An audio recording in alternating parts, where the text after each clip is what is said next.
احنا فعلا ملناش غير الكلام وبس، احنا بس بنتكلم وخلاص. اي حاجة نتكلم فيها وخلاص. احنا كده. يعني احنا خلاص غزة. خلاص احنا دلوقتي يعني باسم يوسف عمال يتكلم اللي هو عمل له بلوك، والتاني ليه انت ليه عملت لي بلوك ومش عارفه ايه، وعمالين يهزروا ويقولوا كلام عبيط مالوش اي علاقه بالقضيه. بالرغم ان باسم يوسف مراته اصلها فلسطيني، فانت المفروض تبقى انت مركز في الحوار ده. انا مش عارف انت ليه خارج بره النطاق ده. انا مش فاهم انت ليه خارج بره النطاق ده. ما ينفعش ان انت تهزر حتى.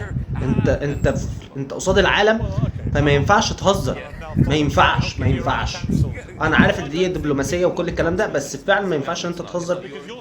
فخلاص هي اصلا اللحظات الاخيره لفلسطين خلاص هي شطبت.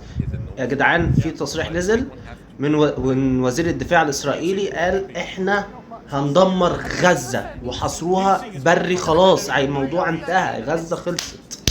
فانا مش فاهم احنا بنهرف ايه.